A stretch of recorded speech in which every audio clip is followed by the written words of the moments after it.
Travis, for once, I bet you the weather's better in Georgia than it is here. It's raining. It's been raining for a day and a half. It's going to rain for another 2 days. It's terrible, and it's cold, and I don't like it. How often does it rain in LA? Like a month? Oh, not even. I mean, it rains a couple of days here and there in the winter, and then it's perfect again. But it's just been cold. It's been in the 50s and 50s. Yeah, that's cold, man. I have to wear a jacket. That's not right. It was 41. I think it was 41 this morning when I woke up. We're going to be dipping down into the 30s later this week. We shouldn't have to live anywhere where we wear a jacket. That's just not the way it should be. Well, God bless you, sir. I hear that Sacramento, the boys and girls over there are going to be voting for a mileage tax. Is that right? Well, yeah, but the conservative press is not giving it the fair treatment. So the real story is that there's a lot of electric cars out here, and because they don't buy gas, they don't pay sales tax on the gas, and therefore they're not paying for the roads. And so it's a completely reasonable position. Okay.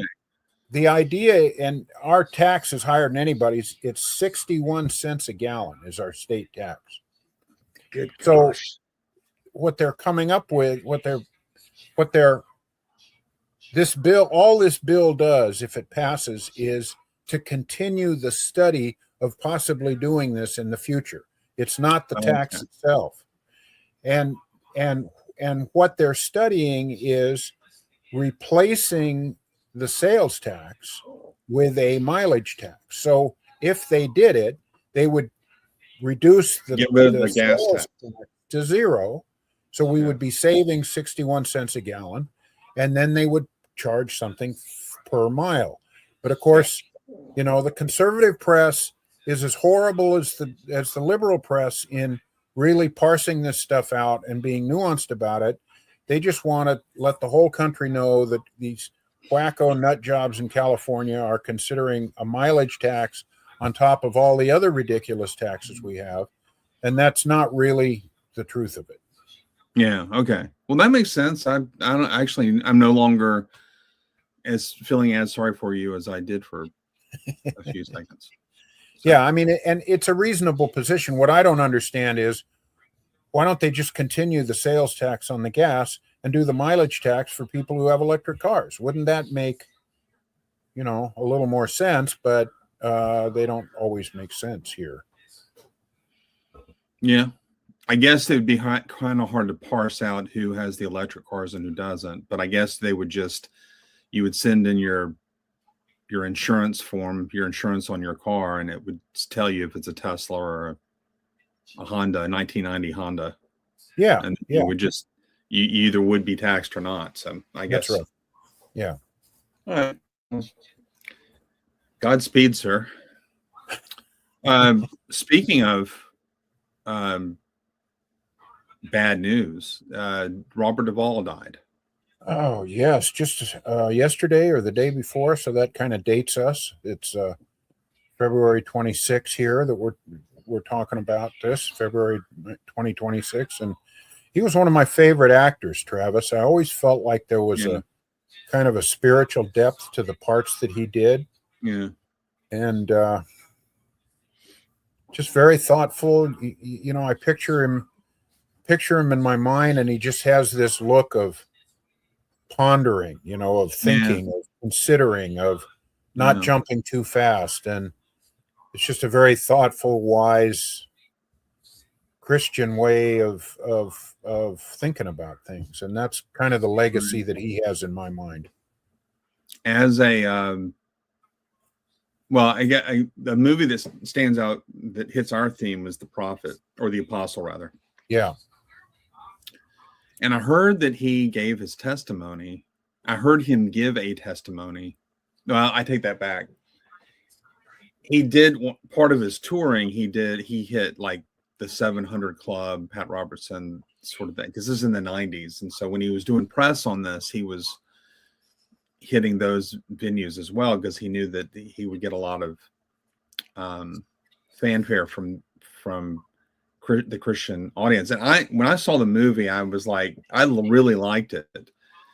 And somebody said, well, is it biblical? And I said, well, it's not biblical. It's real. He plays a corrupt tele-evangelist type Pentecostal who does something really bad. He escapes his community and says, well, I'm going to do something between when whatever little time I have, I'm going to build something. So he builds a church, basically. And so he says in his testimony that he has his own belief, and he didn't really elaborate on what he believed. And before the show started, you said that he actually seems to have leaned towards Christian Science. Yeah, that's what I read today in an article about him. Yeah. Strange, because Christian Science is one of the least credible things I've ever read about. It's nuts. It's really strange. But, man, it's one of those situations where we just have to trust the Lord. Where Mm-hmm. was his heart at the end? Mm-hmm. Did the Lord minister to him at the last minute? I'm glad I'm not making those decisions. Yeah. I hope I'll see him someday, As a tribute to him, I rewatched my favorite scene in The Godfather. And it's sad. I mean, everybody in the scene is gone except for Al Pacino. Yeah. And it's the scene where after McCluskey hits breaks his jaw, it's the next day when they show up, and it's the scene where Michael clearly rises up and basically says, I got to take this by the horns because these guys aren't handling it. Mm-hmm. But it's just such a great scene on so many levels. You have the old timers with the three brothers. Robert Duvall plays the step brother or the adopted brother. And just seeing him argue with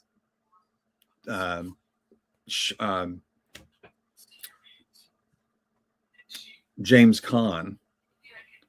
I keep wanting to call him Sonny, but I mean, Sonny and Tom arguing, and it's just such a great scene. And then he comes up with a plan to kill Sollozzo. And it's a perfect scene in a perfect movie. And as far as I'm concerned, every single scene in The Godfather is a closer. It's such a great film. Yeah. But just, he's so young there, and he's just so in control of his space in that scene. And everybody really contributes. Even the old men who really don't have lines in that scene, they're excellent in it. When they laugh at a certain point, and it's really just so well done. So I watched that scene, and I could see it once a day, every day for the rest of my life. So. Isn't it great, Travis?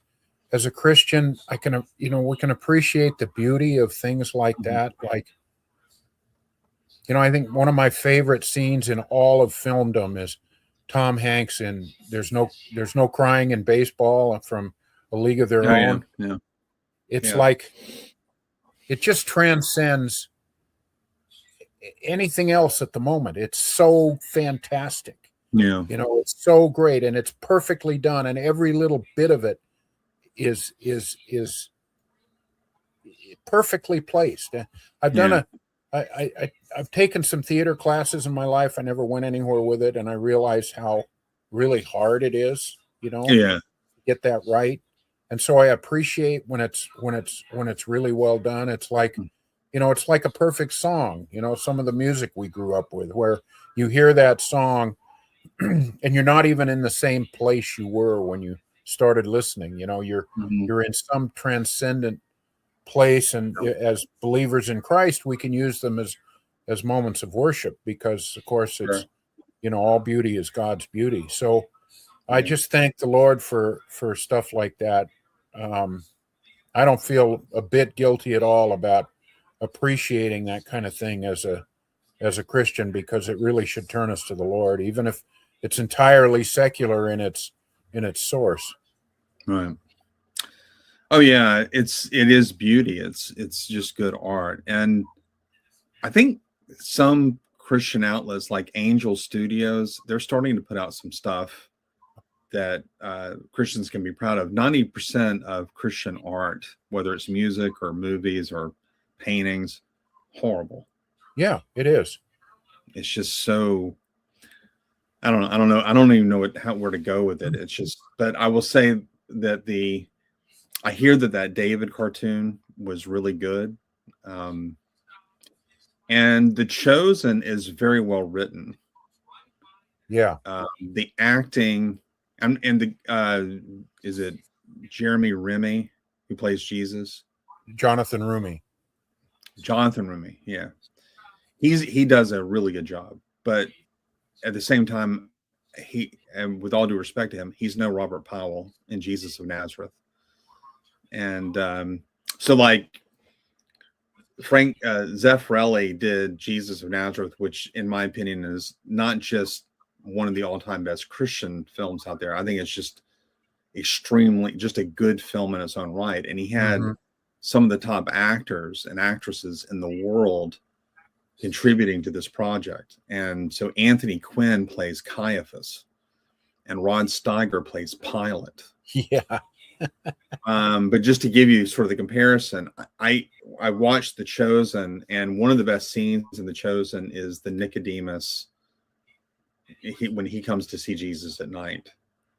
The Chosen is better written than the same scene basically in Jesus of Nazareth. It's just better written, and it's also closer to the way the gospel describes it. He comes to him at night, and they're inside apparently, and they're just talking about this thing called the new birth. In Jesus of Nazareth, Nicodemus comes to Jesus just a day or two before he dies, and it's in the day, and they're kind of walking through the trees, and they're talking about the new birth, right? So The Chosen's better written, but the movie Jesus of Nazareth, the actor that plays Nicodemus is Laurence Olivier. Yeah, how do you beat that? And so it's just better acted. Yeah.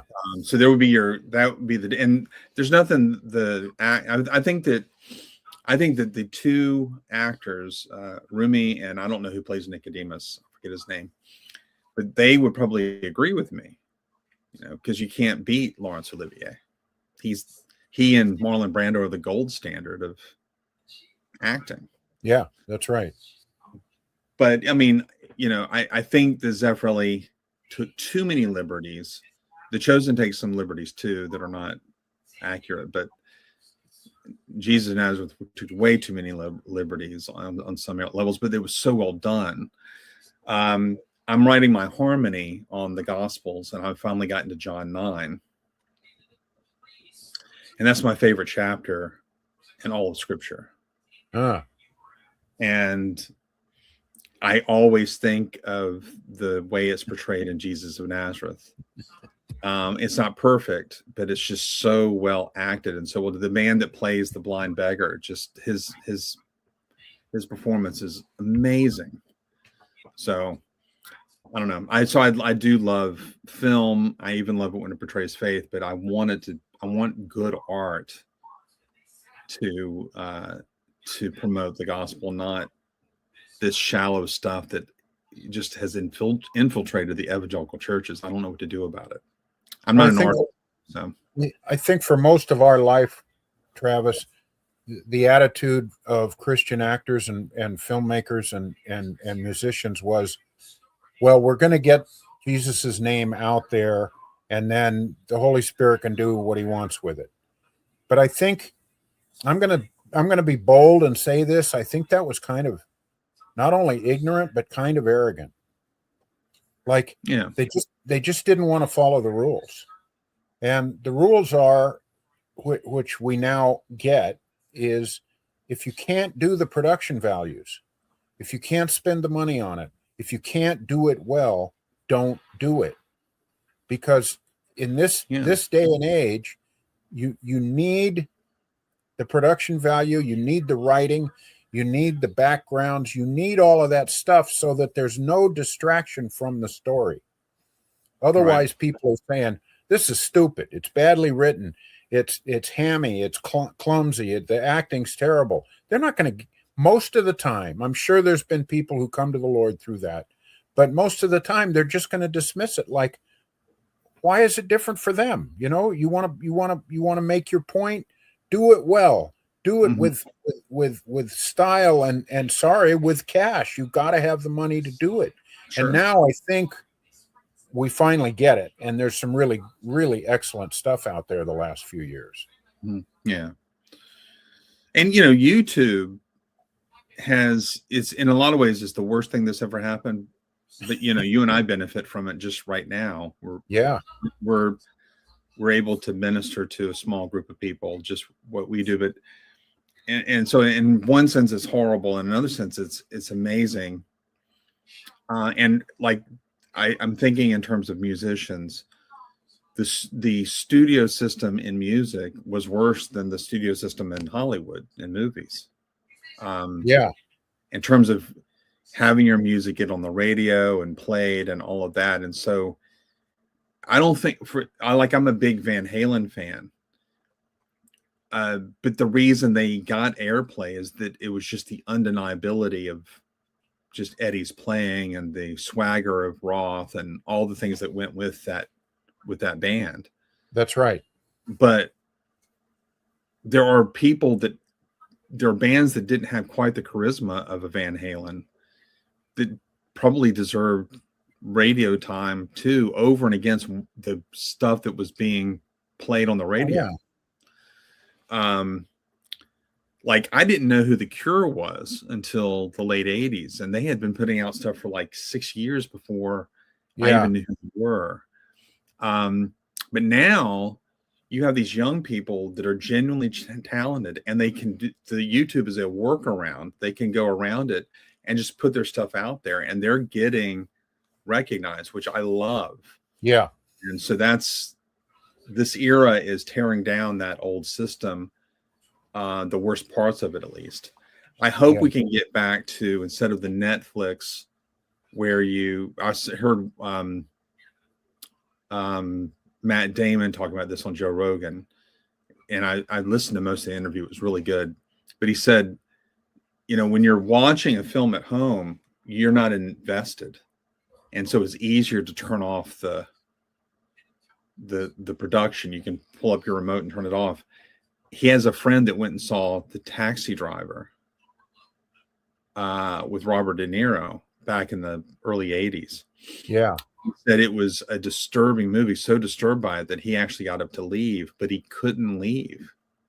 And so he stood in the back and watched it. And there were about 3 or 4 other guys doing the same thing. There's something about putting your money down and going in. It makes it harder to leave. You're already invested. Right.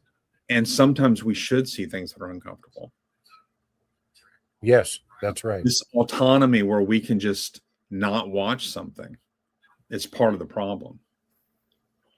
So in those days, it was imposed on us in many respects, and we had to find ways to get the other voice. Now there's so many voices that you can put yourself in a silo and never listen to anything else. I have one discipline that I try to enforce on myself. Actually, it's with 2 different things, but I listen to a lot of YouTube videos, a lot of apologetics and history and philosophy and all that stuff.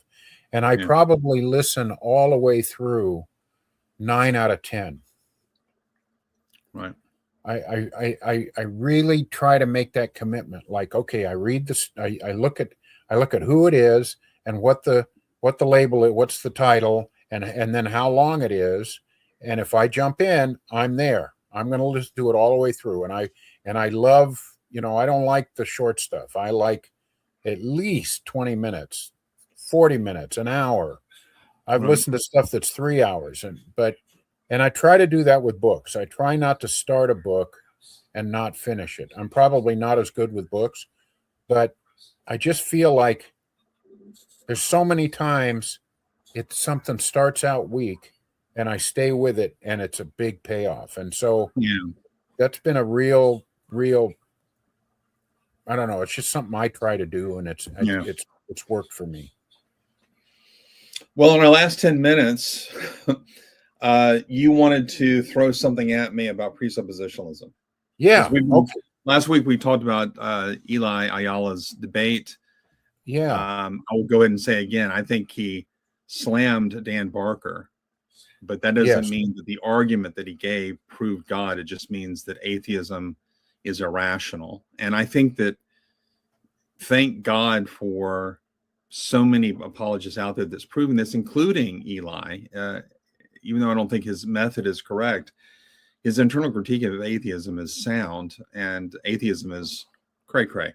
But so, anyways, you can throw your point about presuppositionalism, and we can go from there. Yeah. So thank you. I think I've been thinking a lot about this, and you've thought this stuff through decades before me.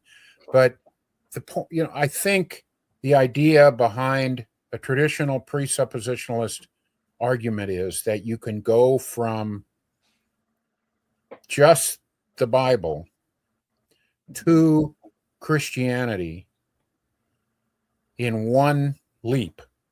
Yeah. Okay, so I'm going to try to refute that. I think the idea that we live in a world where we use our rationality and our ability to think and our ability to consider and ponder just even our consciousness that we have, I think it's real easy to go from there to the fact that there must be a mind behind all of this, which is step one, I think, in the presup argument. Well, actually, step one is basically the triune God who lives is the precondition for thinking. They throw that out as a proposition, and then they illustrate it over and over and over again. So I don't think you can go that far. I think it's a really sound argument for the idea that there's a mind behind it. But we could be in the Matrix. We could be in some kind of simulation. It could be some form of solipsism where I'm the only person that's conscious and alive, and everything else is everybody. You're just a robot, Travis, in my, or a figment of my imagination. Yeah. Or it could be a God from another religion, because the next step after that is you could say that, okay, but it's only the Christian God that matches the metaphysics of where you can take that argument. And I get that. But one of the things, I think Dan Barker was the one that was arguing the atheist position. Right. He said something that got me thinking about this. He said, well, Christianity has its own internal, he claimed, contradictions and vagaries. So it seems to me that at the point that you decide there must be a mind behind this, after that, you have to use your rational resources to sort out which faith is the true faith. Because even if you say Christianity is the only one that has the metaphysics that match that, okay, fair enough. But it has all this other baggage that, that you then, we don't believe that it's really there. But see, at that point, then you have to switch into an evidential, rational argument to find the true religion. So I think it only takes you so far. That's my point. Yeah. And I agree with you 100%. I think you have to first prove a kind of broad Abrahamic theism, which narrows your options down to three religions, Judaism, Christianity, and Islam. But you now got to make your evidential case for Christianity. That's right. Now, having said all of that, Eli won the debate because Dan Barker just doesn't know what he's talking about. Dan Barker should have spent however long he was given to prep for the debate. And I think I heard about this debate in November. Uh-huh. And I'm sure that they were planning it up till before then. So let's say mid-October until now, just the debate was just a few weeks ago. He had November, December, January. He had 3.5 months to prepare for this debate. That's plenty of time. And he should have listened to lectures by Greg Bahnsen. He should have read the material of Greg Bahnsen and Cornelius Van Til. He should have watched tons and tons of podcasts that Eli gave, because Eli has put his stuff out there. It's not like he's hiding it. And Eli came with, I've heard his podcast on multiple occasions, and he's got a great voice. He's got a very good presence. He's a good looking guy. And he's, he knows what he's talking about. So he should have known that this was how he was going to argue. And he just didn't discipline himself to do that. So that's part of the problem. I also don't think that Dan Barker, quite frankly, can handle the philosophical issues. I just don't think he understands them. But anyway, the internal critique just is this: you say that God is the precondition of thinking, and that we know about God wholly from his revealed revelation. And it's the system of truth contained in the Christian scriptures that gives us that knowledge of God, the whole kit and caboodle, everything. And at that point, you can say, okay, your claim is that the Bible is the inerrant word of God. And then you try to go in and you do the internal critique by showing that there are genuine contradictions in the Bible. Now, what Dan did is he gave broad considerations, which amounted more to rhetorical questions than genuine arguments. He didn't actually give an argument. Right. The Bible has formal contradictions in it. And so it was very easy for Eli to dismiss. But I think that if Eli had to debate someone like Randall Rouser, who's a Christian, he's mainly a left-leaning Christian apologist, or someone like Dan McClellan, who is a self-professed Mormon who thinks that the Bible is chock full of contradictions, I think that Eli would have had more trouble.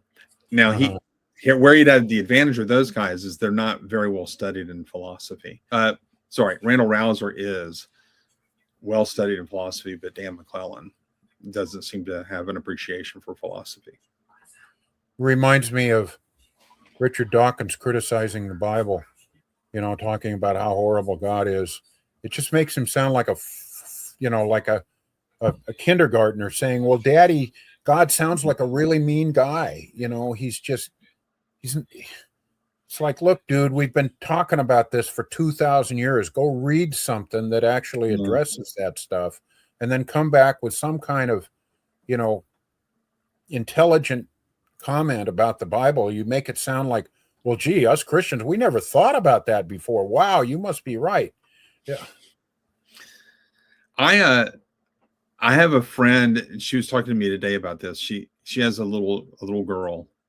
I think her daughter is 4. Uh-huh. And there's this joke, she tells this story all the time where her daughter just will get mad at her and say, well, you're not my best friend anymore. Yeah. And I said, how often do you lose that status with your daughter? And she says, at least twice a week, minimum. I said, well, when does that status get restored? She goes, at night when she wants somebody to cuddle with. Yeah. and you're best friends again. And that's kind of the atheist. The atheist is like, well, you're a meanie because you don't do all these things that I want, so you're just a big meanie. And then it's the atheist is always cuddling back up to God because there are all these ideas that can't really make sense. They can't mean anything unless there is an eternal mind that contemplates them. That's right.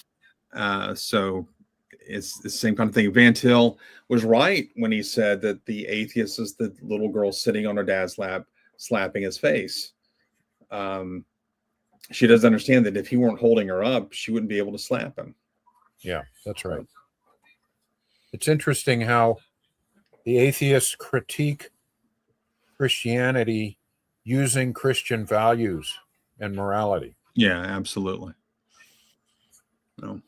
Yep. Well, and as I said, classical apologists can use this. Frank Turek wrote a book called Stealing from God, where he basically uses the internal critique of atheism that our presuppositional friends have given, and so we should benefit from it. Yeah, that's right. And sometimes they criticize us rightly. It's okay. Sure. Sometimes we need to hear it. Of course. We're out of time. I don't want to hear that, but I guess I have to. Yeah. Godspeed, sir. Love you, Travis. See you later.